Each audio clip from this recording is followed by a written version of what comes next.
Good. All right. Okay. Rolling, take one. All right, Darren. I appreciate you taking the time to speak to us today. Welcome to Ballin' First. It's good to meet you. Good to meet you too after all these years. Exactly. So going back and starting in the beginning, when you started working with some of the Ruthless artists, can you tell me about how you got with Ruthless and some of the artists you started working with when you got to that label? I met Lazy Bone first, and actually I met his homeboy Gold, who was part of the Mo Thugs, R.I.P. Gold, and I met him through the Booyah Tribe, who I was working with back then. You know, we were all good friends and stuff, and they introduced me to Lazy's right-hand man. I played him some beats. He was like, dude, those beats are fire. Like, I need you to come to the studio tonight. We're working on the Resurrection album. Mm-hmm. So I went there that day or that night to the studio, and it was Lazy, Busy, and Flesh. And I started playing them some beats, and they just started going like bananas. Like, yeah. I remember Busy Bone jumped on top of the kitchen table. For some reason, at the studio, he just started going crazy. And he picked up a chair and threw it across the room. It was like, you know, he just started rapping. I'm like, this is good. I know they like it. You know what I mean? Yeah. So that night, we started working on the Resurrection album. I ended up doing a couple songs on there, and then a bunch of songs on all their solo projects after that and stuff. Okay. So, what was out of the ones that went solo? I remember the Crazy Bone one the most, and I think Busy Bone. Did you work on any of those? I did Busy's album, The Gift. Okay. Then I did Lazy's album, Against the Grain. Then I did the Mo Thugs stuff, and I was cutting a bunch of records. Like, some of the records are still in vault somewhere. I don't know, but you know, 18 of them came out at that time. Okay. Like on all these different projects. You know, the Resurrection album. Then stuff later came out on Bone Thugs' Greatest Hits, movie soundtracks, Down to Earth. You know, that we worked on.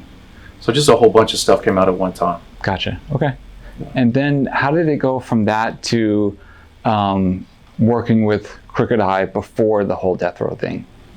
Well, even before I started working with Bone Thugs, I was working with Big C Style. Had came to a studio that I was working at with my buddy Dave Knight, and we just were working out of a garage in Anaheim.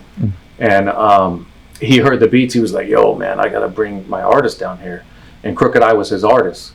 And so Dave started working with Crooked Eye, and then I would go in and play keys and stuff. And then Big C Style was like, yo, I want you to do, you know, Crooked Eye ended up getting a record deal from the stuff at Virgin. And, you know, C Style had me come up to like Echo Sounds and do a bunch of beats. I think I did like five beats for them at that time. You know, and C-Style was always dope because C-Style would pay me right on the spot. Okay. As I come to the studio, he'd give me like a bag of thousands of dollars, dude. Like, you know, and like he was like, here you go, you know. And I did a song with like Crooked Eye and Bo Rock that I saw as leaked, you know. And 5 different songs. I don't know whatever happened to those songs because the deal ended up falling through at Virgin. And then me and Crooked just kept working together. We were like, fuck that, you know. Yeah. And we started working on the Untouchable Cali album together. Okay. And we made a whole album together. Yeah. You know, so then Suge started hearing about the stuff that I was doing with him and everything. Yeah. And I had already been paid from Death Row from earlier. Yeah, that's what I wanted to get into. You did, you produced a song that was going to be on the LBC Crew album, correct? Yeah, it ended up coming out on the Dogfather. Okay. How did that come about? How did you... Same thing. That was Big C Style again. He, it was a beat that I had done with my buddy Dave, and he called me it's a funny story. He called me from Can-Am Studios one day, and it wasn't him, it was Snoop on the phone. Okay. And this is when Snoop was like, just blew up. He was huge, right? And I'm just in my apartment making beats or whatever. He's like, yo, what's up? Did you make this beat? And he's playing, I'm like, who is this? He's like, this is Snoop. I shut the fuck up and I hung up on him. I thought it was one of my friends, Craig, calling me or something, you know?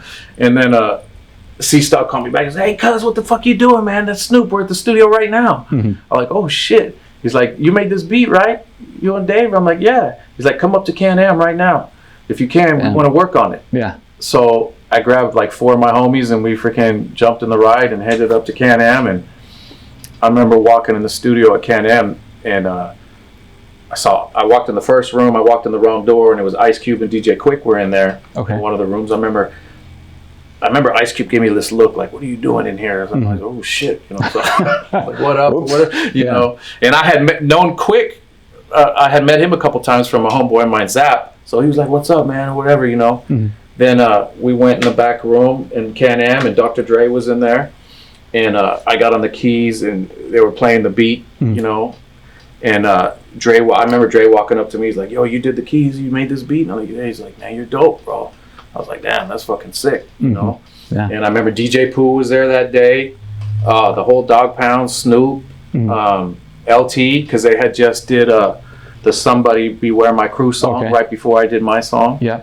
So at that point, had they gotten on the song yet, or they were writing to it? they were writing to the "Dippin' in My Lolo" song. Okay. Everybody was in the studio and they were just writing. And when I was there, Snoop went in and did the hook. Okay. And I was like, "Oh, dope! Snoop's getting on it right now." Yeah. So when you went in, you weren't like you didn't start to like tweak it or change. No, anything? when I got there, they had my buddy Dave was up there, and you know, they had gave him all the stems. We had the machines up there and stuff. Yeah. So we had pretty much laid everything on ADATs first. Okay. And then we were up there dumping from ADAT to 2-inch tape. Gotcha. It was like the standard back then. Yeah. Okay. So. And then at that point, when they recorded, do they do paperwork releases there, or no? It's just like they just did the song. There was no paperwork. There was pit bulls in the studio. It was full of like, I mean, I remember you couldn't even see hardly. There's so much weed smoke in there and shit, you know. So there was no paperwork talked about or nothing. I was just like, at that point, I was like, man, this shit's dope. Yeah. I didn't know what was gonna happen with it. Yeah. So we do the song and everything, and while I'm there, Big Jake was up there as well, and he was talking to me. And a homeboy of mine, Zap, who's from Compton, and you know, he was from a neighborhood in Compton, Fruit Town, and him and Big Jake knew each other. And Jake was like, "Yo, man, you did this shit. I want to, I want to work with you. I want to talk with you about all this." I was like, "Cool." Okay. So he was the first, and he was at Death Row. That was like Suge's right hand man at the time. Yep. So he started contacting me, and he was like, "Yo, I want to manage you." You know what I mean? So he came down to I had an apartment in Santa Ana. And he was coming down. I started working on some beats for him and a guy by the name of Red Rum, R.I.P. Red Rum. Yeah. They came down to my house. We worked on some stuff. And I ended up not knowing when the song was going to come out or whatnot, but it ended up, I remember I got a call from my buddy. He's like, "Yo, an attorney wants to talk to us. They're putting that song out." Actually, it already came out. It's on the Dogfather album. I'm like, what? And what's crazy is that same beat, we didn't know if they were ever going to use it or something. My buddy had went and did a deal also with some other major label, so they paid us for the beat as well. Gotcha. Because we never heard nothing from Death Row about it. So it's like whoever uses it first, they got the dibs on it. At that time. Yeah. And so I remember the attorney called me. He's like, "Yo, I got a check for you." I'm like, "What?" He was like, "Meet me at the Supermex or whatever over here." And he showed up using the Benz and stuff, and he gave me a check for $10,000 for my portion of it, you know. And I was like, I remember I hugged him and dude was like, "Hey, hold on, what are you doing?" But for me, that was like, that at that time, that was like confirmation, like, okay, I can make money with my music. Because at that point, you know, I'm a half white, half Mexican dude from Huntington Beach, and I'm making rap beats. Right. And people are like, "Dude, what the fuck are you doing, bro? You know, go get a job." I was working at golf courses and shit. Yeah. You know, and that when I got that check, I quit my job. Big Jake was like, "Yo, Suge wants to sign you to Death Row. I want to do a production deal with you." So I went up to Death Row. I met Kevin Black, who was promotions guy. Big Jake was there. Just introduced me to everybody at the offices and stuff. And he's like, "Yo, we're gonna get the paperwork together, and I'm going to Atlanta. As soon as I get back from Atlanta, I want to sit down with you and Suge, and we're gonna sign the deal." Yeah. I'm like, "That's super dope." I was super excited. I remember he called me right before he took off. Like, "Yo, when I get back, it's on." Yeah. You know what I mean? You're gonna have a nice production deal. We're working the numbers right now. Yeah. I was super stoked. And then Big Jake went to Atlanta with Suge, and that's when that shit popped off, and he ended up passing away out there. He got shot. How were you informed that all that happened in Atlanta? Or did you just hear kind of word of mouth? I think it was through my homeboy Zap. He called me. He's like, "Darren, man, Big Jake, some shit went down and he ain't coming back." Damn. I was like, "You gotta be kidding me, dude." You know, he was just at my house like that week. Yeah. You know what I mean? Yeah. And you know, because he was signing Red Rum too. I was going to produce an album for Red Rum. Was going to sign to Death Row. Okay. I don't know if he ever got his paperwork done or not, but so he passed away, and my deal fell through. Because at that time I hadn't met Suge. Yeah. Suge was in the back when I was in there doing music at Can-Am, I think the first time. But we had never personally like talked. The meeting was supposed to happen to where we just go sign the deal. He was going to meet me and I was going to start work. Yeah. So fell through. Gotcha. Then Yeah. I ended up working with Lazy Bone and all them, luckily. Okay. And then how does it transition from that incident with Big Jake and not, doing the production deal with Death Row to you're working on this album with Crooked Eye, and what happens? Reggie contacts you, Suge contacts you and says, hey? Yeah, so at that time, C-Style and Daz started Dog Pound Records. And Crooked Eye was going to be their first artist through Death Row. Yeah. And so they were like, yo, I had done most of the music, me and my buddy Jim Gedham, who was friends with Crooked Eye. He worked on the album as well. We recorded it all at my studio in Huntington Beach, and then we did it at a studio in Hollywood. So the album was pretty much ready to roll, dude. It was dope. Yeah. And so Reggie was like, yo, I want to arrange a meeting for you and C-Style to go meet Suge, because Suge was in prison. Yeah. That's when he was doing the 6 years for the Tupac incident. Where Up in Mule Creek or whatever at the time, right? Yeah. Yeah. So Reggie ended up flying us up to Mule Creek, and me and C-Style went and had a meeting with Suge. That was kind of a trippy first meeting. You go into a prison to meet Suge Knight. Yeah. You know what I mean? And I remember when we got there, he wanted hot wings. And we had the same shoe. We both had K-Swiss on. He's like, I like your shoes. Like, yeah, so it started off good, And we sat at a picnic table. He was like, look, I want you to be the next big producer of Death Row. Okay. I know about your stuff that you did earlier, all the stuff, the Crooked Eye stuff that you were doing, the Bone Thug stuff that you're doing. He goes, I don't want you working with all these. I want you to be a Death Row producer. Okay. He's like, I only fuck with people that's gonna sign. He's like, but I'm gonna blow you up. You're gonna be the biggest producer in the world. I'm gonna bring all the artists to you. And he's like, the first thing I want you to do is the Tupac songs for Till the End of Time. Okay. And the Dog Pound 2002 record, I want you to go in and remix some beats and stuff on there. Okay. He's like, yo, I'm gonna give you $50,000 up front. You know what I mean? Just to let you know that I'm fucking with you while we're working on paperwork. And let's see how it goes. I'm like, shit, that sounds good, because at that time on the West Coast there was only a couple of labels that you could really put out gangster music, like Warner Brothers, all those labels. They were putting out like bullshit music. Like, it wasn't like I liked real West Coast hip hop. You know what I mean? Yeah. And I loved it. And I remember those labels. I had production offers at those labels, a couple of them, especially Warner Brothers. Yeah. And I didn't end up doing the deals. And when Suge, I'm like, dude, Suge, that's the West Coast. I did some stuff for Ruthless. I'm like, Death Row is like the next like thing. He's like, I'm getting out. When I get out, we're gonna push this shit super hard. Crooked Eye is gonna be the biggest artist in the world. He's like, I promise you. Yeah. And I'm like, okay. And I remember at that time when we went back, had another meeting, and I told him, I also want my own label. Okay. In the future, this is my goal. Yeah. I want to bring Mexican artists and Hispanic artists that I'm working with also. I want them to be able to do songs through Death Row, through my company. Yeah. He's like, I fuck with that. He's like, we'll do that for sure. So that was kind of part of the deal as well. Okay. And then so I just started immediately, like that next week, I went in and started working on the Tupac stuff. Yeah. And shit came out, hit #1. So was there any hesitation because Death Row kind of had, or they were starting to get a reputation for not putting out a lot of stuff? Was that anything you considered before you signed, or no? I mean, first of all, like, I had different managers and stuff in the music game and stuff. Everybody's like, don't fuck with Suge.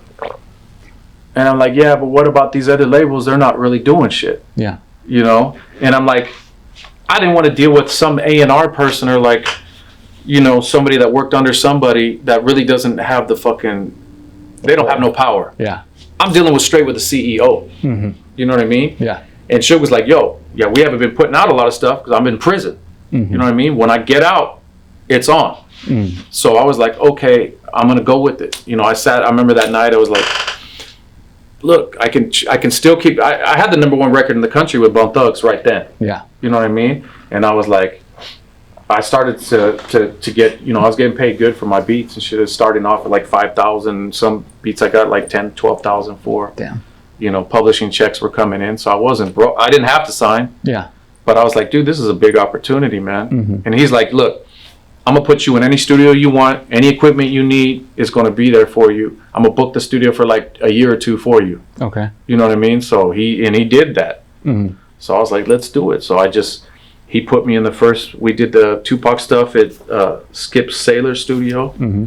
and I went in, did the songs. Then I had the meetings at Interscope and everything, and they approved. They're like, yo, this shit is fire. Yeah. You know? I worked with Crooked Eye and Jim Gedham on those. Mm-hmm. And my boy Monster from Booyah Tribe, I brought him in. That's another thing I told Suge. I said, look, I got the most gangster guitar player and bass player, Mm-hmm. and he's part of my production team. I want to bring him through. He's like, well, when I get out, I want to meet him. Okay. You know? So. Yeah. So with the Tupac Until the End of Time project, how was the song selection done as far as knowing what songs you were going to remix or you were going to work on? Were you able to choose them? Or did they say these are the ones? Pretty much. I went there, and I don't know how many songs they played me. I remember they played me. I said, I don't want to hear any of the I just want to hear Tupac's vocals. So just the acapellas. Okay. So he played me Happy Home and Why You Turn on Me. Mm-hmm. And right when I heard them both, I was like, dude, these songs are fucking dope. Mm-hmm. I was like, I immediately started just doing the drums for Happy Home. Mm-hmm. And Monster started working on guitar lick. Mm-hmm. And I started doing keys. And we did that song. And then Jim Gedham and Crooked came, and we all wrote the chorus Mm-hmm. for Happy Home. We brought singers in to sing on it. Butch Smalls played percussion on it, and Hutch was there, engineering, and you know, Mm-hmm. whatever. He was kind of in charge, Hutch, at that time in the studio. So big shout out to Hutch. Yeah. You know? And then we did Why You Turn on Me, and I ended up writing the hook on that one as well. Why you want to turn on me? You never thought. And Crooked, I wrote the other half. Half of it, I'm a TH with the UG. Yeah. Like, you know, we brought in Yusuf to sing the chorus, and you know. Like I said, and then when they put it out, it went number one. Suge was stoked, and then I went in and started doing the Dog Pound ones, you know, the remixes on all those. Yeah. Like I did 5 of them. Okay. So, and then after that, it was like, yo, I want you on. I had the whole album on Crooked. Mm-hmm. They were trying to negotiate, like, you know, on the album. Meantime, Suge got out. Yeah. So he shows up at the studio. He's like, yo, let's just start making a whole new album too.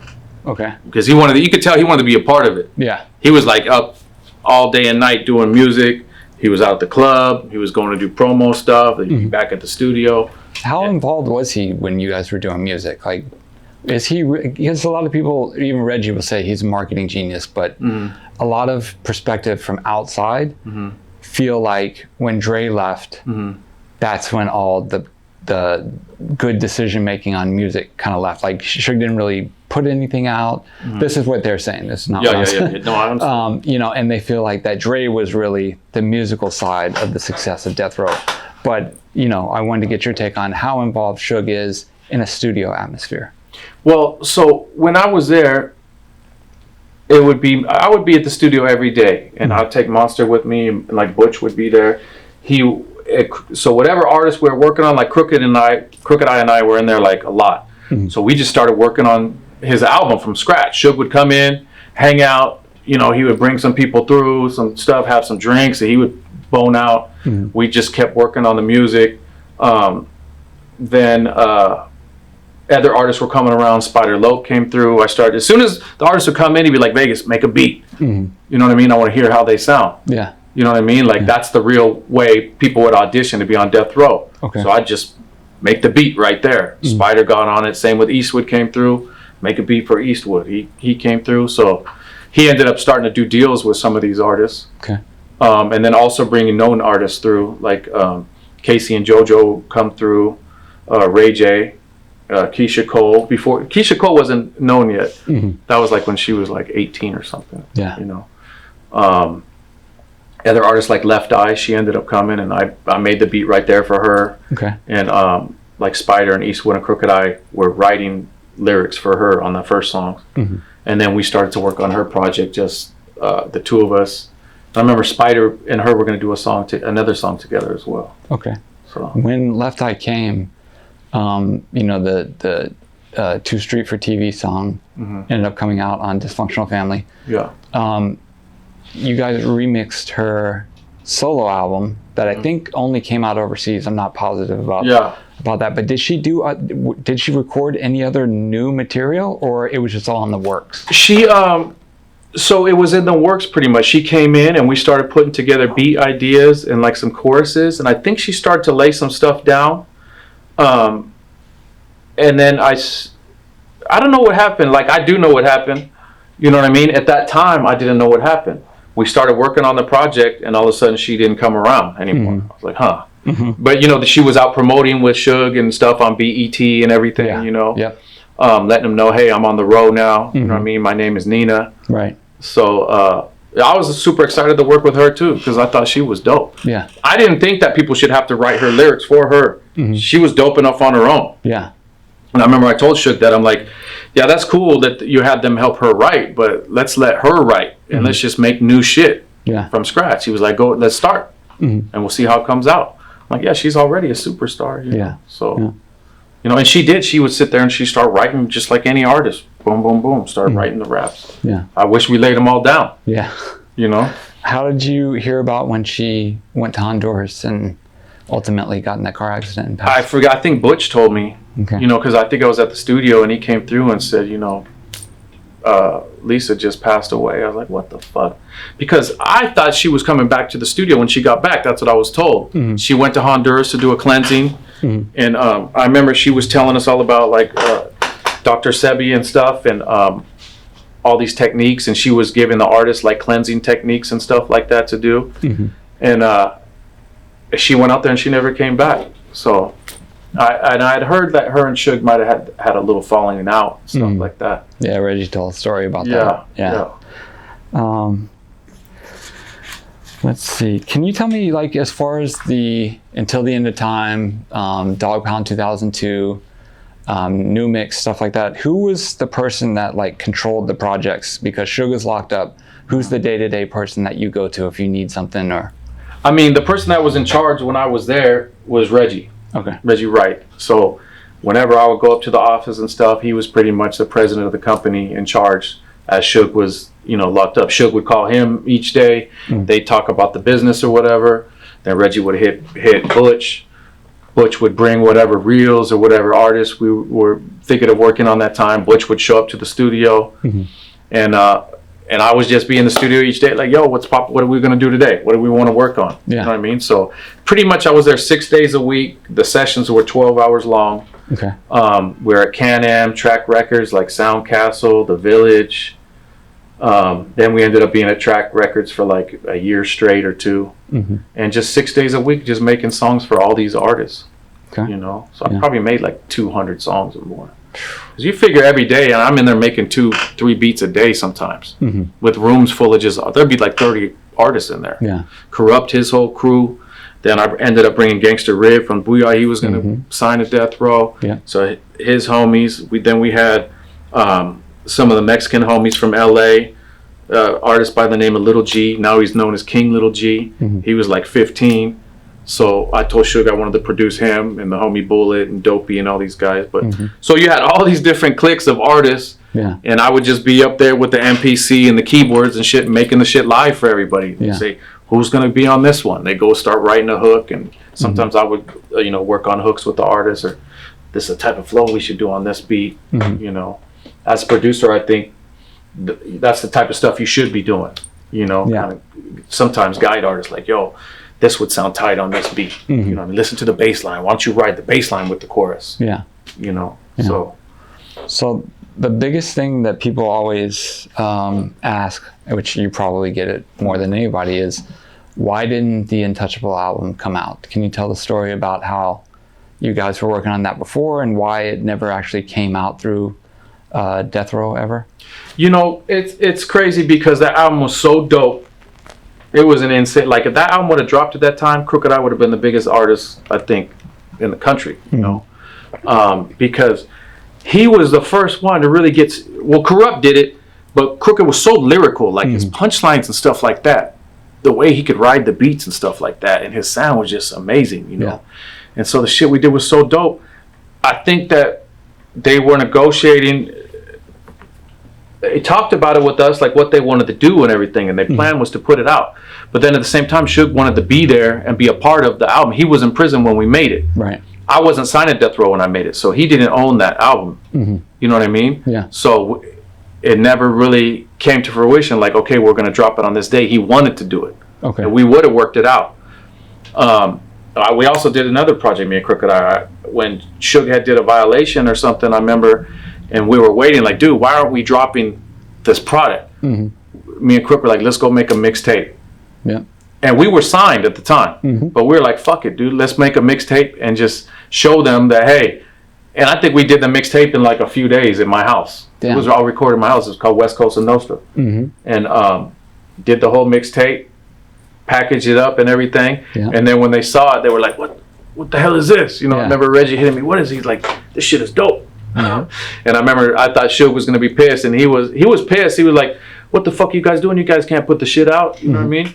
I'm like, well, you guys aren't pushing nothing. You guys aren't putting anything out. We did all these songs. Yeah. And the whole time I wasn't knowing that Suge was having problems with distribution. You know? Being blackballed pretty much. So I think he was trying to make all that shit happen. And meanwhile, we're making all this dope music, and it just felt like time slipping away. Like, damn, this is our time. Yeah. We need to push the line on this. Yeah. So we kind of did, you know, Suge wasn't mad. Suge, I used to see Suge bumping it all the time. Yeah. You know. I remember I did the cover art for it, and then I remember hearing that Suge was going to try to get R. Kelly to come in to do a remix on the Don't Snitch or whatever, which was like an R. Kelly flip or whatever. But yeah, I remember it clearly. People were so excited on the Death Row site to hear new stuff, because we would just keep telling me it's coming. We pushed the line. We were like, fuck it. Me and Crooked, I just said, let's just put it out ourselves and do it right now. Like, if we force the hand, there's nothing they can do. Yeah. And that was unheard of for artists to do that when they're signed to a label. But me and Crooked Eye, we didn't give a at that point, we didn't really give a fuck. We're like, fuck this, dude. We're too dope to be sitting around with all these beats and all these raps, and nobody could hear the shit. Yeah. Almost better to do it and ask for forgiveness later than ask up front. We're like, fuck it. So let's see what happens. Yeah. So, you know. Okay. Here, you take this one. Can we talk a little bit about how you found out that Corrupt was coming back? Because obviously Suge gets out, and he's out for a little bit, but it seems like right away Corrupt is announced as coming back, and it creates all kinds of controversy with Daz and Snoop and all that stuff, because, you know, Daz is on the internet saying, we don't know where Corrupt is. He might have been kidnapped. I don't know if you remember any of this shit, but it was it was crazy. I didn't pay attention to a lot of that shit. Okay.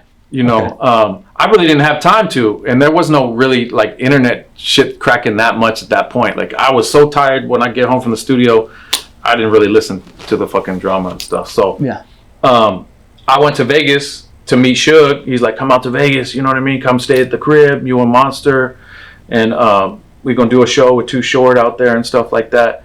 And when I got there, Corrupt had pulled up, and he's like, yo, Corrupt's gonna stay here too. It's like, so he's like, let's go have a talk. So we went in the car, and Suge was like, I want to play some shit for you. So it was me, Suge, and Corrupt in the car, and he started playing the beats that I had. And I remember Corrupt was just like, fuck, man, this shit is hard. He was like rapping. I did the I'm Back beat. I had done it at home. Okay. You know what I mean? So I had like a beat CD, and I was going to put the beats out to lease. Yeah. At that time, I was going to be, no one had leased beats ever. I was like, yo, I'm going to put these beats on the internet somehow. But when Corrupt heard him and Suge, they wanted all of them. He's like, no, fuck that. I want that one. I want this one. I want that one. And I was excited because Corrupt was like one of my favorite rappers, you know? Yeah. And he's like, Vegas, I'm fucking with you. You know what I mean? And that's in the song, you could hear the line, I'm out in Vegas with Vegas. Yeah. Gangsta smashing through Vegas, you know? Yeah. Because it was me, him, and Suge were out there in Vegas, and then everybody came out there. Okay. You know, we ended up partying out there for, I don't know, like a week or something, you know? Yeah. Yeah. Okay. So. Another big artist that came around was Ray J. Did you have any interactions or any, I don't want to say issues, but any good stories with Ray J when he came around Death Row? I mean, I remember the first day we're at Can-Am when I met Ray J. He was a young dude at that time. And I was working on something for Crook, and we were like, yo, Suge was like, let's put Ray J on a chorus. And so he got on the chorus, and then I remember he came in and he was like getting on the board and stuff, started trying to tweak stuff. I'm like, what are you doing, dude? And he's like, I don't know. Like, I mean, He probably knew what he was doing a little bit. I don't know. I was like, bro, you know, I think it was me and Hutch in there. And we're like, we got this, bro. You know, just do the vocal, whatever. I just remember Ray J was real cocky. Okay. You know what I mean? Yeah. But, you know, I could tell Suge really wanted to have him on the label and stuff. I could tell Suge liked it. He's like, yo, Ray J's going to be coming through and all that. So, and the shit that Ray J did was super dope. Yeah. Like the choruses that he was writing like a rapper. I remember I didn't really know Ray J would be like that. You know what I mean? But he really like surprised me, like the shit that he wrote, and he went in there and sang and was knocking hooks out like super fast. Yeah. And the shit was hard. Yeah. And so I was like, dude, he sounds fucking dope. And Crooked Eye too. I mean, Crook was like, yo, this shit's hard. Yeah. I'm like, yeah. So. And then at some point, I guess they decide that Ray J's not going to get on, and he brings Danny Boy back. And doesn't Danny Boy start re-recording all of Ray J's? Yeah, so some of the hooks, like, and they were super dope the way we laid them. I was pissed. I was like, fuck, we're going to have to do this shit again? Yeah. Like, there's just another reason to the shit not to come out. Exactly. You know what I mean? So, Danny Boy came through, and he started to redo some of the hooks. And then we started working on new shit with Danny Boy. I mean, Danny Boy's super talented dude. Yeah. You know, he maybe didn't want to say, okay, I'm going to go in there and redo these hooks, but pretty much he came back, Suge asked him to do it. You know, Danny Boy's like, all right, you know, I'm going to go in there and do it. Yeah. So he did. You know, and they're both dope singers, just different styles, you know. Yeah. Were there any incidents ever at like the Death Row studio when you were there? Any, I don't want to say crazy stories, but any just drama as far as on a day-to-day when you're working in the studio?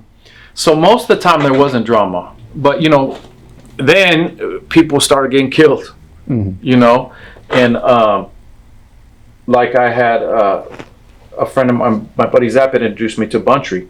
So Buntry was like co-managing me at the time, which I knew Buntry was Suge's right-hand man.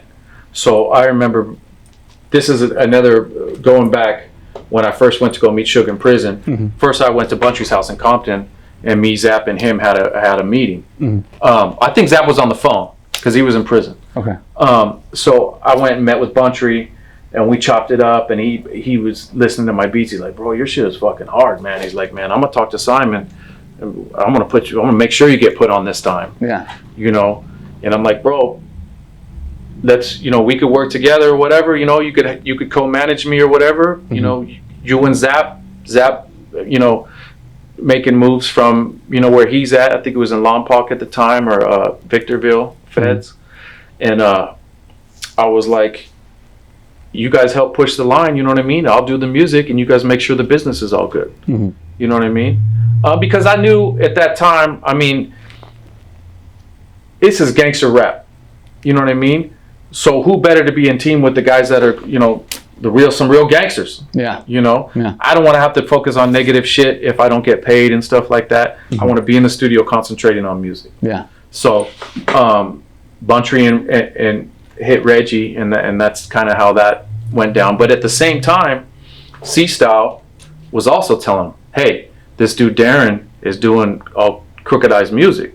We want to put this shit out through Dog Pound Records. Yeah. Because I remember then Daz came to the studio, and him and Crooked worked on a couple songs, and Daz got on the mic on him, Bang on him, the remix, I think, that he did, and he got on the intro and stuff like that. So Suge was hearing about me from C-Style side, you got the Crip side over here, and then you got, you know, the Bloods, the Mob, and Fruit Town telling him about me.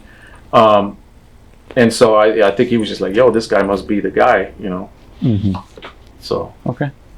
Were you at the studio when a commotion happened as far as people tried to, Reggie told the story a couple of years ago about some guys trying to strong arm Suge for Master or something, and there was a fight or something, and they tied him up and any of that stuff. Were you there at that time or no? Yeah, I was there that day, that night. Did you see anything, or they got you out of there? No, I mean, so when the dude showed up, I was at Can-Am. So it was just like me and like a couple artists. I think maybe Left Eye was back there. I don't know if Ray J was there or who else, but it was like a quiet night. You know, so really I'm just in there working on beats, and we're editing vocals. Tommy D, he engineered like most of the stuff when I was there. Okay. Good friend of mine. Yeah. So I remember going up to the front, and there's these dudes pull up in a Lamborghini, and I remember the Lambo was sick, and I remember you could see like the engine through the glass on the Lambo. I'm like, I've never seen some shit like this. And the dude was a producer, and he came through with a couple dudes, and they're like, we need to holler at Suge. And I remember I was for some reason I had went to the door maybe to take a break or something or go outside, and I can't remember who answered the door with me. He was like, all right, whatever. So those dudes go inside, and they go in the back or whatever. Then I'm back in there doing beats again and shit like that, you know, because people would come and go at Can-Am like constantly. Yeah. You know what I mean? Different dudes from neighborhoods, music people, management people, you know. And then I remember Reggie coming up to me like, yo, you might want to leave. You know, call it a night tonight, an early night. And I was like, what, all right. You know, like, you know, I was probably tired anyway. You know, I said, I was in there 6 days a week. I'm like, fuck it. Okay. He's like, I'm like, what happened or something? He's like, well, you know, we had a problem, and some dudes is, you know, some people are in the back that are a little tied up right now, you know. So when he said that, and I seen one of the other homies, you know, because there was always a few homies, you know, cats from the mob and different dudes up there, you know, off-duty police officers and stuff like that, and they kind of looked at me like, you know, like, you might want to take off, bro. And I'm like, shit, I'm out. That's all I need to know. Yeah. You know, I didn't really get into their business too much. Gotcha. So, yeah, nobody was taking shit out that studio, I'll tell you that much. Like, I remember when the dudes went in there, and the way they were, I think they were somebody told me, yeah, them dudes coming up here trying to get their music or get paid or something. I was like, bro, I don't know if these guys know what they're walking into, but it's not going to be good. You know what I mean? Yeah. And I would trip out sometimes when people would do stuff, and I was just like, bro, these people aren't prepared for the type of shit that might happen right now. Right. Because I would see shit. You know, I didn't really say shit about nothing. I was just in the studio all the time. Yeah. I still don't like to say names to this day. Of course. Yeah. You know, of stuff that would go down. But most of the time, it was a dope, positive atmosphere for me. Like, I loved it. Yeah. You know, the drama shit that would happen, that shit was happening to me already in the music business. I had incidents where dudes drew guns on me and wanting to steal masters. I did for movie soundtracks, and another studio where dudes were trying to kidnap people and stuff like that, and over studio money and shit like that. And other dudes were saying they're going to blow it up with the rocket launcher. Like, early 2000s, late 90s in hip hop, I would just go from studio to studio working on different people's shit. You know what I mean? There was real, like, the shit would go down sometimes. Yeah. So to me, it was just like normal shit. Like, all right, you know, it's early night, I'll go home. Gotcha. Okay. And then were you in Vegas when Suge was out and Corrupt, Spider, and some other people were there, and they bumped into Badass and had that altercation or that incident? Were you? Yeah, I mean, unfortunately, I was there. Okay. And I like Badass. You know, I had worked with the LBC crew, with C-Styles, whole clique, all those dudes. Badass was around a lot. And I always liked Badass. He liked me. I remember we had walked in some nightclub that was like hardly anybody in there or something was going on. And it was me, Corrupt, and Spider. I think Ray J was there. And Suge, and you know, like, all his homies were deep, and so I thought everything was cool. You know what I mean? I thought everybody was all friends and shit. So like, I was stoked to see Badass. Hey, what's up, bro? You know what I mean? Like, let's get in the studio. You know, and Corrupt was talking about that too. You know, because they were friends. And I don't really know like how this stuff's R.I.P. Badass, by the way. Yeah. I don't really know how it went down, but I just remember seeing the shit go down. And I was like, what the fuck is going on, dude? Because to me, I mean, Badass is a little dude. You know what I mean? Like, I felt terrible. I was like, bro, what the fuck? You know what I mean? Yeah. At the same time, it was kind of confusing. Because when shit like that cracks off, dude, it happens real fast, especially when you would be around the death row stuff. And it was not pretty. You know what I mean? So I just remember like, damn, you know, I don't know what cracked it off. I don't want to say who cracked it off first, but I was right. I saw everything that happened. Okay. But, you know, I don't know who's talked about what at this time, so I don't really want to say. Yeah. Everything good still? Okay. And dudes were all my friends on both sides of everything that happened. Yeah. So that's why I was like, man, there's nothing I could really do. Damn. Okay. In Vegas, you had an incident over your chain at one point. Yeah. Do you mind? You don't, of course, not. You don't have to name names or anything, but can you tell the story about what happened that night? Yeah, I was. It's crazy. I used to go to Vegas, you know, to blow off steam and stuff, hence the name Darren Vegas. I was out there all day with family members out there and stuff. And then that night, I went out solo. I got the death row chain on. I would wear my chain solo and go out with like women. You know what I mean? I wasn't solo. I had a couple girlfriends out there and stuff. So I went out, like I didn't have no bodyguards or no weird shit like that. You know what I mean? Sometimes I would have homies with me. Right. You know what I mean? In certain situations. But I was just out at the Bellagio partying at, I remember Club Light. That was the club back then, and with a couple girls. And then I had a limo. And we went back to the Crazy Horse 2, which was like my stomping grounds back then. You know, I knew a couple of the dudes that worked there and stuff, you know, familiar face or whatever. And I was dating a couple of the girls that worked there. So I was with one of the girls, and her girlfriend and me were all hanging out, having fun. I'm in there with my chain. I remember I had a lot of money on me too. I wouldn't spend money at the strip club per se. I would just buy drinks and have fun, but I wasn't one of the ones that would be throwing money like on the thing or whatever. But I would date girls, you know, when I would go out there or whatever.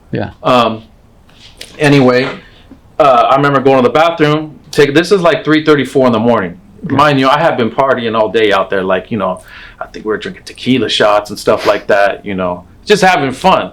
And I'm in the bathroom taking a leak, and I hear this dude, and I kind of see somebody out the corner of my eye. He's like, "Yo, you with Death Row, huh?" And I'm like, "Yeah." And I kind of look, and I recognize the dude, his face. I had seen him at the studio before with Suge. Right? So I thought it was one of Suge's homies. You know what I mean? Because I know this dude is from a blood neighborhood. I'm not going to say any names. He was kind of a tall dude. And he's like, "You with Death Row, huh?" I'm like, "Yeah." He's like, "Oh, yeah, this is a bad boy, man."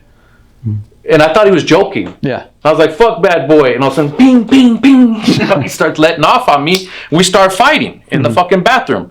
I remember the dude that was working in there with the towels and the colognes and shit was looking like, "What the fuck is going on, dude?" And that shit, mind you, I get done. I'm taking a piss, bro. I'm just getting done. And this dude fires on me. I thought that was super fucked up. It was super, like I said, I thought it was one of Suge's friends. But the problem when you worked at Death Row, Suge had enemies that you didn't know about. So all of a sudden they're my enemies. And I'm sporting a Death Row chain. This is the chain, but this is the original pendant from Death Row. You know what I mean? It says, you know, from Suge. So anyway, so some people wanted these chains. You know what I mean? If they had problems with Suge, I guess they had problems with me. Anyway, the bouncers come running there. Dude got my chain. Bouncers come running. "Is there a problem? What's going on?" And I'm like, "No, there's no problem." Because I'm not leaving without my fucking chain. You know what I mean? I had been days caught off guard. So the bouncers, we go walking out of the bathroom, me and the dude that has my chain, both of us walk up to the bar, security's watching and everything to see what the fuck's gonna happen. People have ran out of the club. Because I guess we were in there in the bathroom, you know what I mean? Like the girls that I was with, they got scared, they took off because they thought the cops were gonna show up. So I say, "Hey bro, give me my fucking chain back." You know what I mean? Meanwhile, because all the security's watching. I know if I try to punch him right there, the fucking security's gonna break us up. I'm probably not gonna get my chain back. So I tell him, and he's like, "Man, fuck you. I ain't giving your shit back." I'm like, "Dude, I know who you are. What the fuck are you doing?" I don't know if he was just fucked up or something, or who knows, dude. And so I go, "Fuck that, man. Give me my shit. Let's go outside." Then he's, "Let's go outside, 1-on-1, too." That's what I said. "Let's go." You know what I mean? I said, "You fucking dope fiend me in the fucking bathroom." You know what I mean? So fuck that. So we go outside the Crazy Horse, and to the side of the Crazy Horse is like all dark. It's like under a bridge, right? Like a freeway type thing right there or whatever. You know, it's just all dark and empty lot.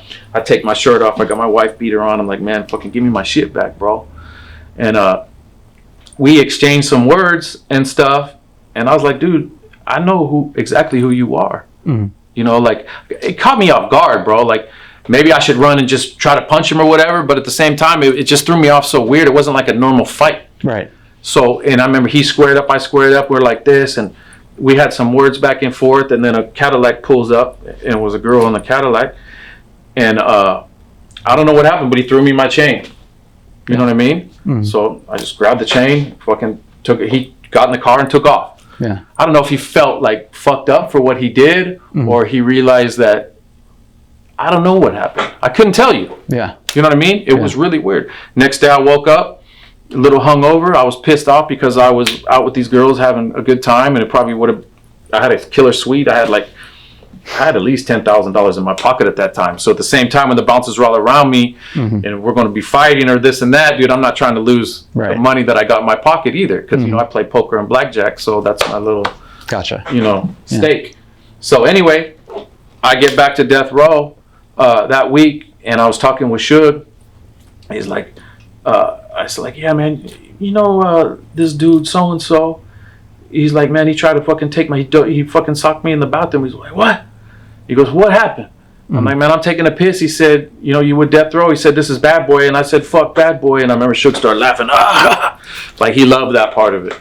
But I was like, dude, I thought he was joking. Yeah. You know what I mean? I would never say fuck somebody with my back turned to him. Right. Of course. If I thought they were serious. Yeah. I've been in a lot of fights in my life. You know what I mean? And I don't like to leave first of all, most people when they're talking a fight, they're talking like this. I'm always like this, or, you know, or have my hands around my face or something, you know. So anyway, I got caught slipping, I guess. Then dudes wanted to go get the dude. I got my chain back, you know. I was like, you know, I really didn't want dudes to go get the dude. Yeah. But other people were telling me, we're going to catch him over here, over there, and different stuff like that. I'm like, dude, this shit is just so negative. I'm like, you know, I'm just going to go back to doing my music or whatever. I'm like, I'm pretty sure this dude will run into some bullshit. If he does people like this or whatever is happening with this dude in his life to where he would do some shit like that, or he hates Suge that much, something's going to happen. The karma is going to come around and get him on its own. Yeah. So to be honest with you, I let the shit go. Like, I was like, you know, I always learn, like, if you don't get down right then, or some shit doesn't go down, and you hold grudges with all the type of shit that will go down in hip hop and music, you probably get sick with cancer or something, because all the shit that goes on is so foul. Yeah. You know what I mean? That you just can't take it sometimes. But I was like, fuck that. I'm going to make a hit record. You know, so back to the studio. And I still got the chain to this day. You know, there was a few incidences in my life when shit would get kind of crazy or whatever, so I survived all that shit. Yeah. So, yeah. New Mix Classics, the Tupac album, where they took pretty much his biggest hits off of All Eyes on Me and Machiavelli and a couple soundtracks, and had you remix them. How did they approach you about that? And what was your initial feeling going in to redo these songs that are they're classics? You know, they're hits. I mean, first off, I would just say this. I was always honored when Suge would say, I want you to work on some Pac stuff. I was a huge Pac fan. He's my favorite rapper ever.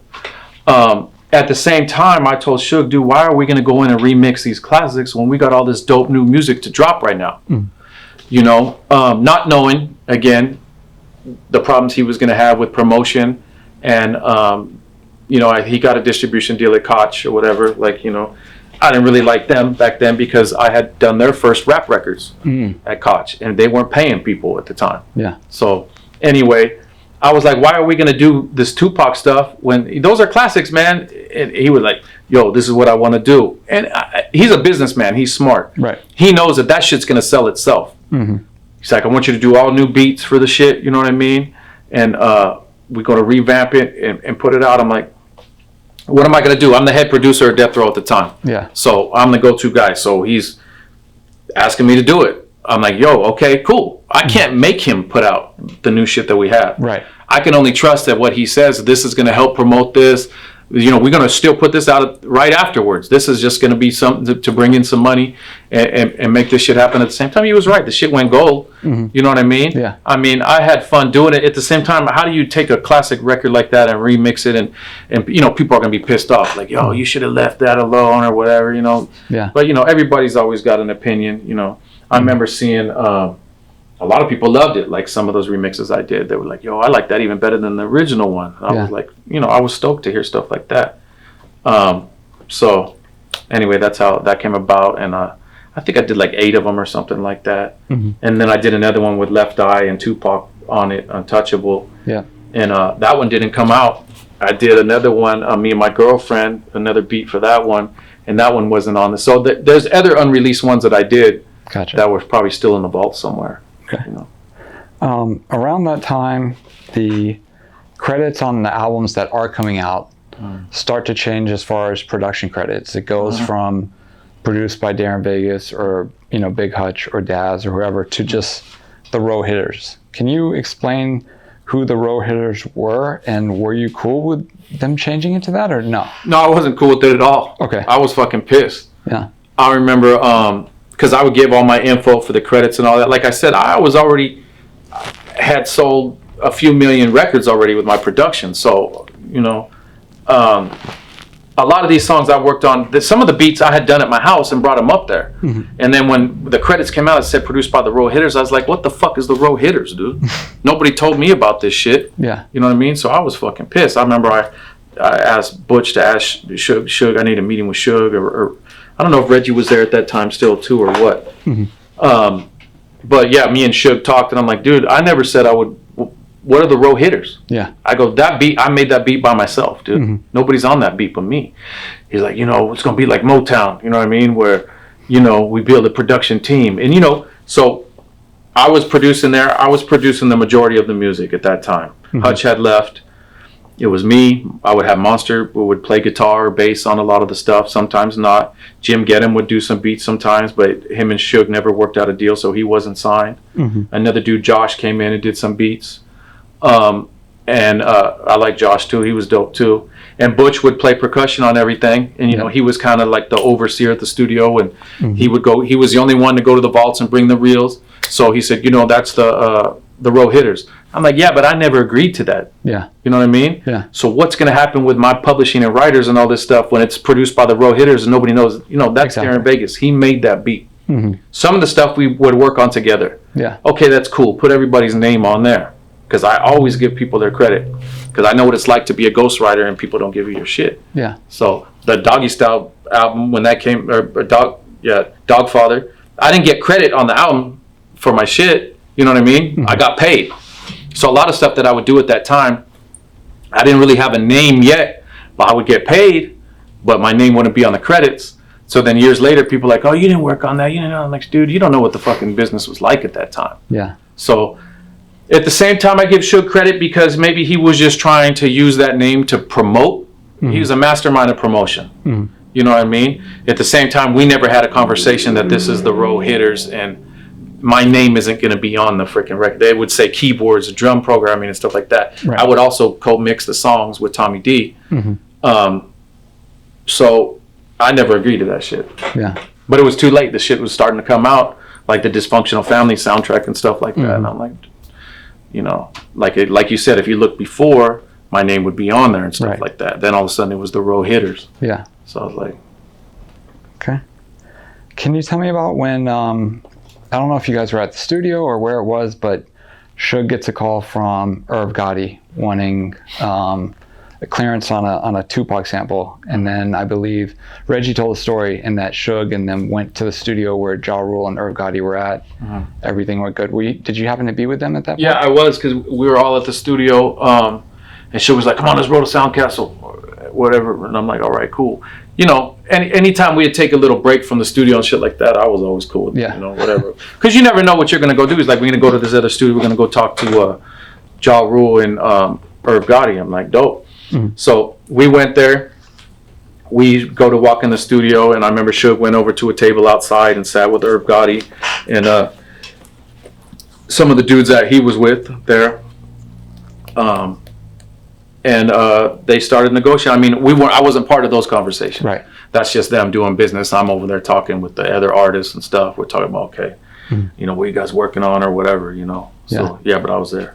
Okay. Yeah. Can you tell me your reaction when you start to see all the music you did over the years at Death Row start to come out on the internet? Because I don't know if you're aware of how that stuff got out there. If you're not, I can kind of give you the backstory. I don't know if it'll piss you off more or I mean, it probably pissed me off, but I can't do shit about it now. Like, yeah. So I did all these songs, all these albums, these projects. Some stuff came out with they didn't have any promotion. Yeah. Like the Crooked Eye shit, they shot like one video. Mm-hmm. None of the other stuff, there was no video shot. So how is the album going to be successful in the music business without music videos? Right. You can't have one without the other. Mm-hmm. You know what I mean? So somebody was dropping the ball big time on that. But then I also found out later that, the IRS was probably going to seize whatever funds were made from Death Row. So you know, who knows? So no, I didn't know how it all leaked. All I know is this: I wasn't getting no royalties off any of that shit that I put all that work and time into that was supposed to have been blown up and promoted, and then I'm seeing shit leaked on the internet, and people don't even know I did it. Right. So it's just kind of like another like jab. You know, I was like, man, this sucks. Yeah. You know. Yeah, I've seen you even respond on YouTube comments to people posting some videos. Yeah. You'll be like, I produced this in 2001 or whatever, and people are like, oh shit, I didn't know this was you. Yeah. You know. So. Nobody does. Yeah. I'm your ghostwriter's ghostwriter. That was one of Crooked's lines. Yeah. Can you tell me a little bit about a birthday party for Suge's girlfriend, Tammy? There was an incident where Keisha Cole, were you at that birthday party or no? Yeah. Okay, do you remember what happened as far as that story? I just remember everybody was lit. I think it was in a Marina Del Rey or something. It was like, we had, I think Suge had bought out the bar, for a private party or whatever. And I remember Keisha Cole was there. Everybody that was fucking with Death Row at the time, like just our circle was there, probably like 30, 40 people or something like that.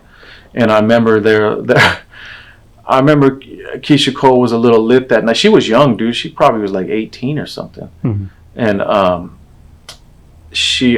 think they got into like a little fight or something, like in the parking lot, I remember, between Keisha and the other girl, the other lady, I forget her name right now, whose birthday it was. Oh, Tammy? Yeah. I think they got to a scuffle or something, or Keisha was trying to fight. I think she was just probably a little lit, you know what I mean, drank too much or something happened. But I mean, like shit like that would pop off all the time, so it was kind of just normal shit. Yeah. I mean, someone's about to fight in the parking lot or something's going down. Yeah. Whatever, I'm gonna go back to the bar and get a freaking shot or something, Yeah. So. And there was a thing where you and Suge were at his house in Beverly Hills, I think, and you guys started wrestling or something. Can you tell that story? My God. Yeah, that's a funny story. So we went to his house in Beverly Hills. It was like the whole Death Row crew. It was for like the Laker playoff games. So we were there having drinks, and I remember me and Sugar out in the patio by his kitchen, and we had a couple drinks. I don't know, we started like slap fighting. You know how you do, like sometimes fucking around or whatever, and it's so stupid. And then we start smacking, and then one person catches somebody a little harder than the other, and then next thing I remember I tagged him one time good, and I see he got pissed off too, and then so I was like, oh shit, it's on. Meanwhile, I'm squared up with him, and we're kind of going at it, you know what I mean? But not like full on fighting or anything, you know what I mean? But to where like, whatever. And all of a sudden somebody grabs me from the back, you know what I mean? And so I turn around. I learned when I was younger, someone grabbed me from the back, I dropped down, I turned around, grabbed them, and by the waist, and put him on top of the counter, and like got him off me, you know what I mean? Threw him on the counter. Dude was like an R&B singer from a famous R&B group.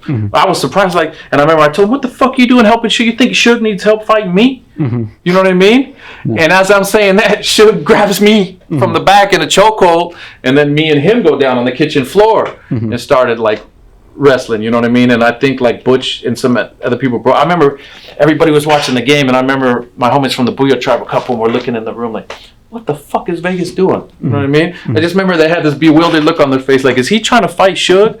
Like, what the fuck? And I remember I was fucking pissed at that point, because I was pissed that dude had grabbed me from the back, you know what I mean? When it was just me and Suge kind of messing around. Like, I think he maybe trying to get brownie points with Suge or something, who knows? And then Suge got me, you know what I mean? I tapped, hey, that's it, you know what I mean? Yeah. I'm not gonna lie, he's a big motherfucker, you know what I mean? He grabbed me from the back like that, anyway. So everybody breaks it up, we go outside, and Suge's like, calm down, because I was pissed at the other dude more than Suge. Yeah. I felt like that was a cheap shot. And Suge was like, no, we need to squash this shit.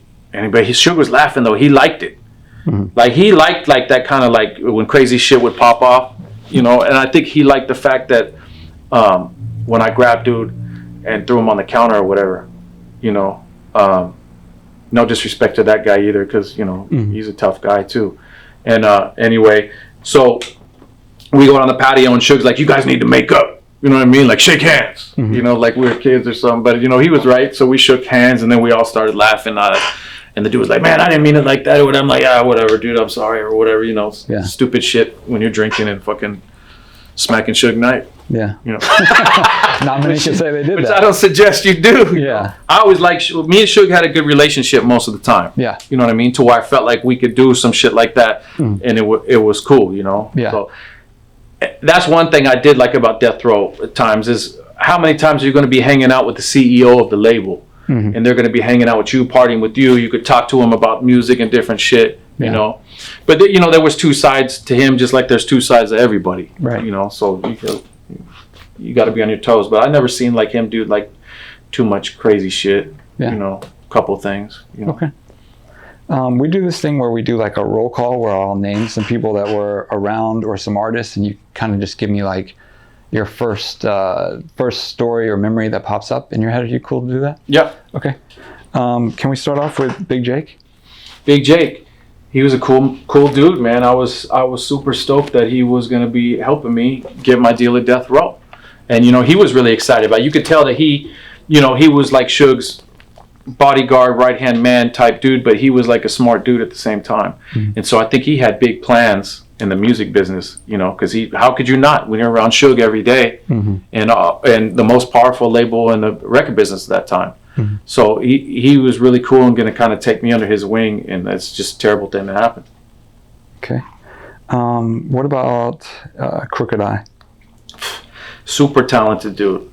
Like, I feel like he should have been way bigger than what he was. If his shit would have dropped at that time when we were working on that shit, it would have been like the craziest shit ever. Yeah. Like, I just, you know, we don't talk really at this point over some music business shit. That's kind of stupid that I forgive him for anyway.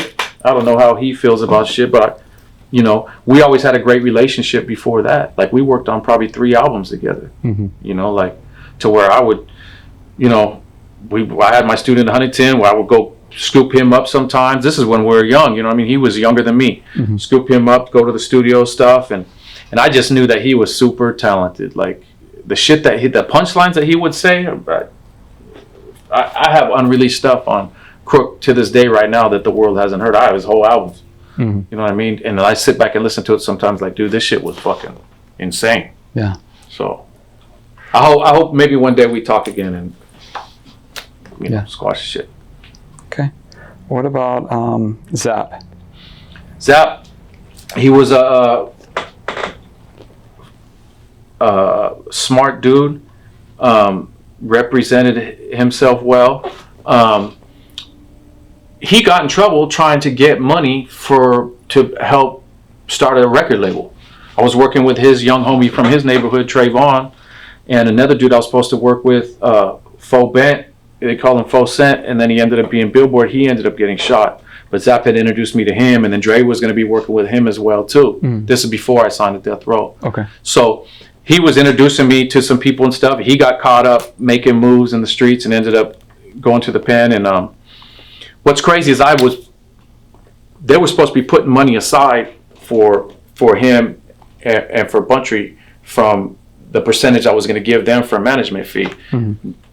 He was not getting that money that they were telling me they were giving him. Gotcha. So it sucks. I thought that sucked, but I think Suge and him ended up they worked things out now, and I think they still talk to this day and stuff. But okay. He's still a friend of mine to this day. Zap. Nice. Yeah. Okay. What about any stories or memories with Eastwood? Yeah, I mean, shit. Eastwood was in the studio with me all the time. He was a young dude that came in. He was a good athlete. I think he was like almost a pro basketball player at one point. But we worked on probably 50 songs together, so I don't know how many. But he was always cool, a lot of energy, super dope, super talented guy. I feel like he should have blew up too. You know, there was so much talent over there that signed deals were all expecting to be pushed and have all this stuff happen, and it didn't happen. And you know, I feel for all those other artists, like you know, say Stranded on Death Row, that was a real thing. Yeah. You know, when a lot of us other people wanted to give us deals, even though Suge had told me, hey, I'm not going to fuck up anything that you get going. You know what I mean? Whatever, we're parting our ways or whatever, for whatever reasons, I'm not going to get in the way. But I would have big deals with other major labels about to go down, but then whoever's in charge would be like, nah, if he was with Suge, who knows what's going to happen? He might show up here and, you know. But Eastwood, I always like Eastwood. We did some other dope ass shit after Death Row days together that I got to. Okay. What about Booyah Tribe? Those were my good homies. I toured around the world with them. Monsters, one of my best friends, great bass player. R.I.P. Gangsta Rid and Godfather. I mean, we went to New Zealand together, Japan, Taiwan. A lot of things in Vegas together. Crazy weeks out there for the Magic Show. And, you know, how it started with them is I was a DJ at a club out here called 5902. Mm-hmm. Shout out to Tony Verdugo. He was the one that ran it. And Booyah was like their stomping ground. So I was a DJ and they were there, and like No Doubt would play there, Korn would play there, like Sublime and the Booyah Tribe. And I just was so stoked on them because they came in and they were doing like rap and rock together. Mm-hmm. And they were the first ones really doing cornrows with Dickies and Chucks, playing rock music, all tatted up with red bandanas and shit, mm-hmm. you know. So they were dudes way ahead of their time to me. Okay. Last one, Snoop. Snoop. I really only had, what's crazy is after Death Row, I did another song called Welcome to California, and mm-hmm. It featured on there. It came out on 40 Glock's album, but it was Snoop, E40, Too Short, Exhibit, and Snoop all on one song. That shit was all over the videos and radio and stuff.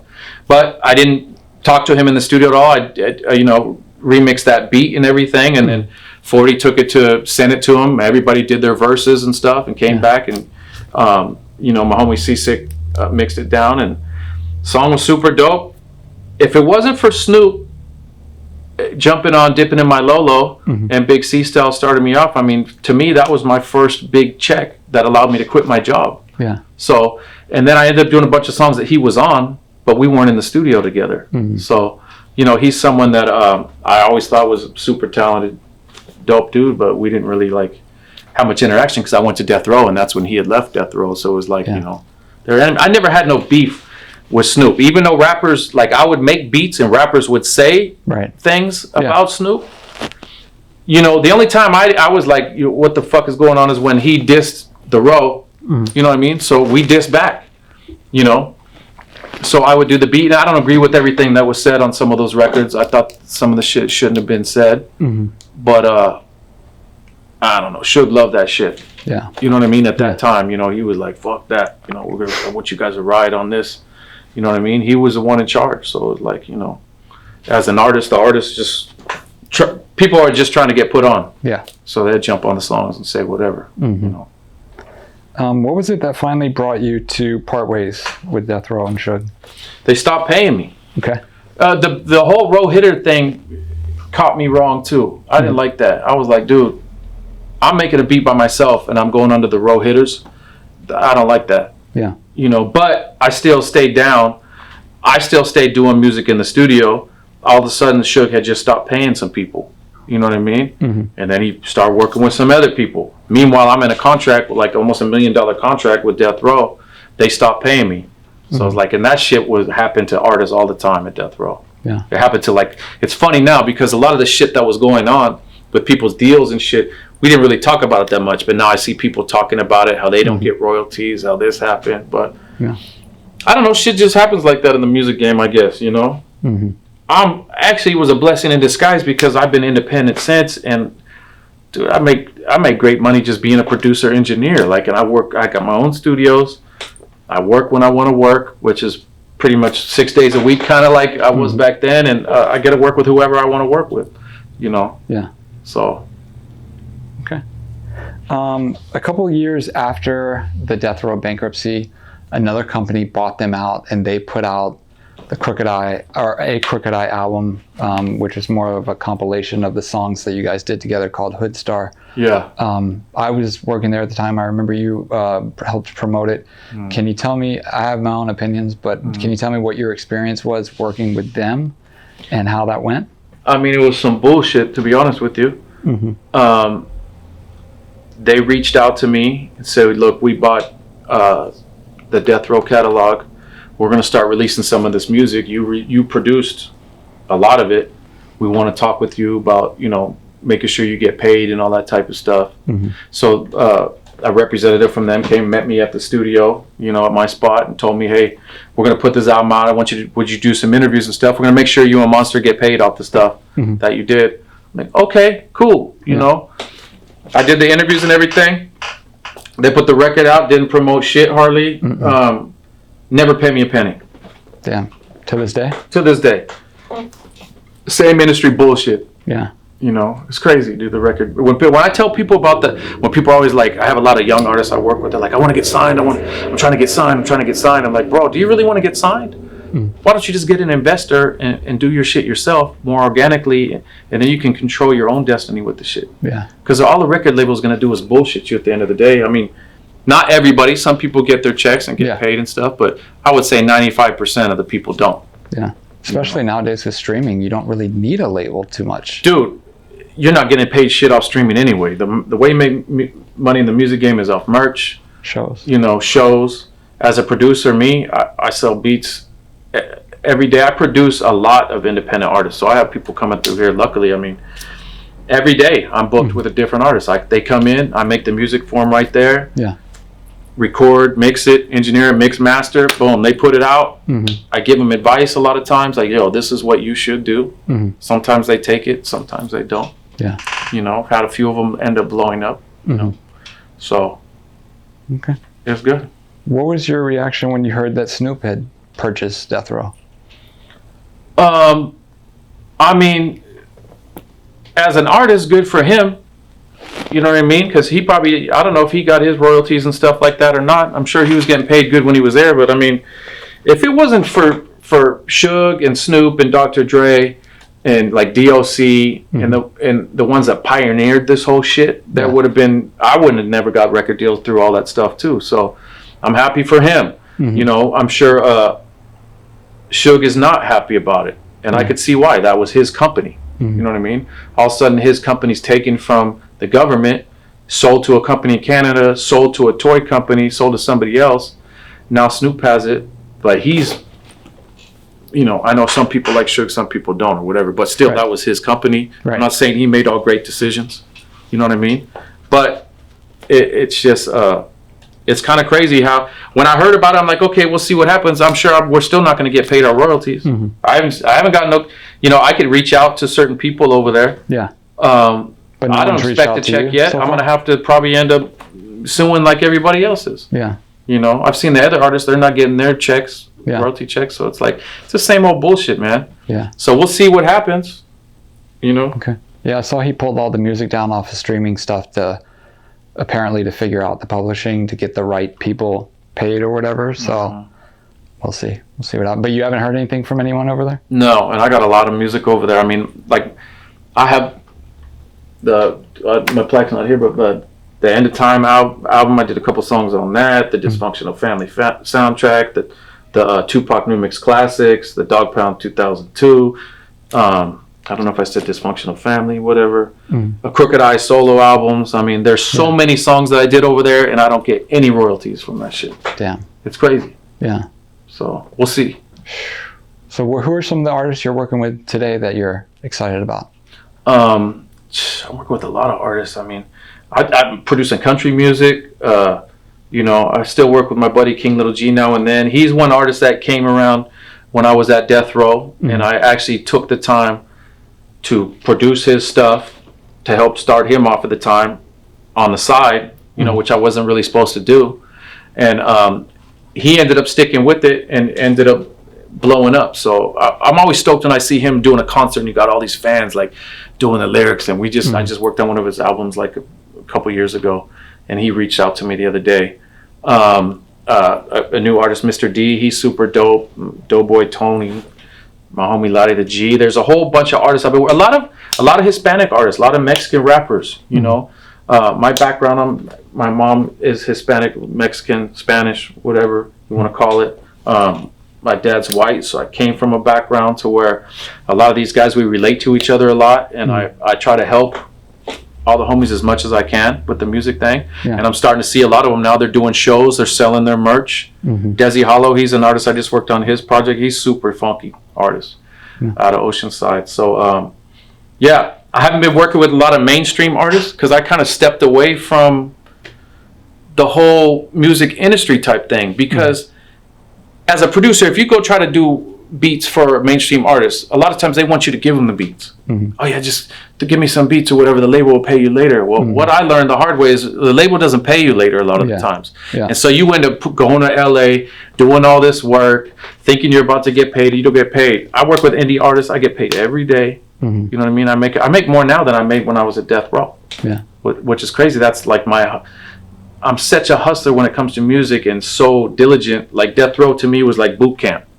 So when you're producing 5-10 albums at the same time, you learn how to make music, you know what I mean, record, teach artists how to do their lyrics. I write a lot of the lyrics for a lot of the artists, you know, write the hooks, bring in singers. So for me right now, the music business is great. Yeah. Whether I go back and start doing more mainstream stuff, we'll see. But I doubt it. Maybe it'd just be investors backing a company that I do. Gotcha. Yeah.